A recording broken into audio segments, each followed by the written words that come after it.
Welcome to Hilarious Helmet History, the show where your cultural historical misconceptions are even sillier than my helmet. This week, my helmet is a lady's witch hat because we're talking about the Salem Witch Trials. You probably know the Salem Witch Trials as the spooky madness that took over a Massachusetts town, as Salem burned woman after woman at the stake, proving that America's friendly, freedomy exterior is just an illusion, which is all ridiculous. It's fine. For one thing, witches aren't real. What if I just ended the episode right there? This is like, witches aren't real, bye! Anyway, I know you know witches aren't real, but there's key things most people get wrong about the Salem Witch Trials. For one thing, Salem executed female and male witches. It also didn't burn any witches. The witch trials were a tiny and insignificant version of much bigger European witch trials, and I am sorry, Salem Tourist Department, but your witch trials are a world historical footnote. Also, they weren't even totally a Salem thing. As historian Mary Beth Norton points out in her book, In the Devil's Snare, the trial's first accusations did happen in Salem, sure. But before the trials ended, they involved witchcraft accusations in 22 different towns. And the biggest group came from the town of Andover, Massachusetts, not Salem. Shouldn't Andover get that witch tourism money? And shouldn't the trials be called the Greater Northeastern Mass Witch Trials near present-day I-95? Also, go Pats, go Noma, eat Dunkin' Donuts, and drink Sam's. Oh, I see why. It's a very long name. Okay. Whatever you call them, the Salem-ish witch trials began with 2 accusations in early 1692. By the time they ended in mid-1693, hundreds of people were accused, 25 died, and many of those corpses were male. Salem's witchcraft executions didn't just kill multiple men, they killed multiple guys named George. They also killed nobody by burning them at the stake, even though that's our go-to, witch death concept. In actuality, 19 people were hanged.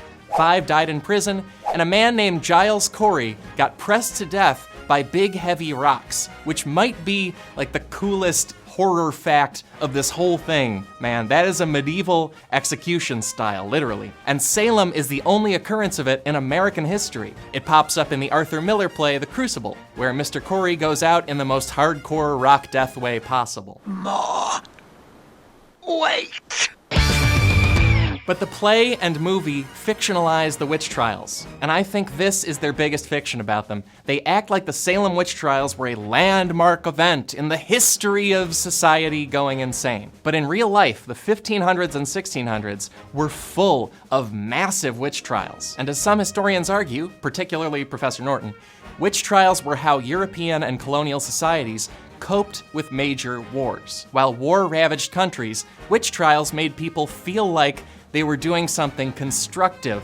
And yeah, I know that's a stupid viewpoint. You also gotta understand how much just mind-shattering, endless war that viewpoint came out of. During the 1500s and 1600s, England, France, Spain, and the Dutch fought each other in the 80 Years' War. It's called that because it lasted most of 80 straight years. Meanwhile, dozens of other European kingdoms fought the 30 Years' War, where they merely fought for 30 years and merely butchered 8 million people. As European society blew itself up, it practiced some much-needed self-care by burning thousands of witches. This is the charming German city of Würzburg.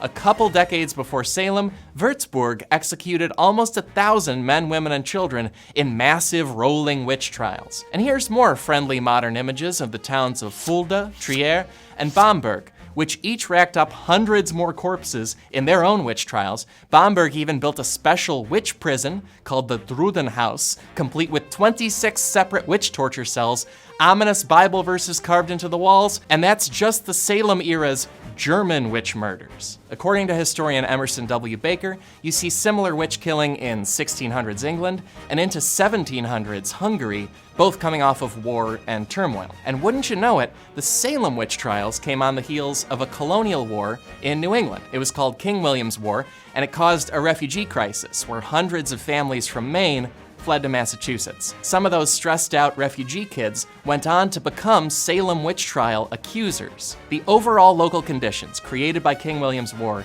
were a mini version of witch slaughtering wartime Europe. It all lines up. And if you disagree with that logic, if you think war didn't cause the whole Salem freakout, I'll allow it.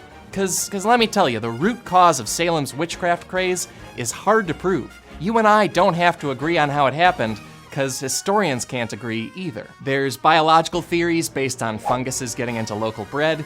There's arguments that men in Salem pushed for political power by trying to out-witch trial each other. Some scholars even argue that since the most active Salem accusers were teenagers, this might have been a case of jerk teens imitating each other's fake nonsense, or as we would call that today, millennials posting memes. But no matter what caused the Salem witch trials, we do know the Salem community realized they were insane almost right away. Within 1 year of establishing Salem's witch trial court, Governor William Phipps disbanded the court and pardoned every supposed witch. A couple years later, the town did a day of fasting to think about what they'd done, and less than 20 years later, Massachusetts paid restitution money to the families of the Salem victims. Our ancestors were smarter than we give them credit for, and smarter than some modern Americans. You know, in the 1950s, we had a much longer metaphorical witch hunt against communists that ruined people's lives, just like Salem.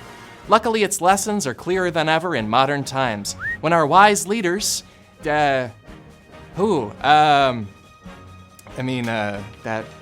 doesn't feel appropriate to what's going on, but, you know, hey, he's undeniably currently the president.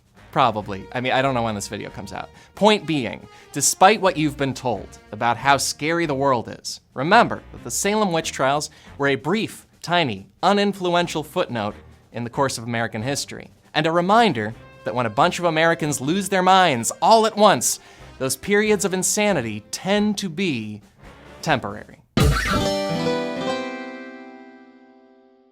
Thanks for watching Hilarious Helmet History. If you want to subscribe, click that C in the middle. If you want to click the notification bell, you'll get notifications of when we have videos coming out. There's also extra videos to the right side. And if you want to hear me talk in a witch voice, replay this part of the video. Ah!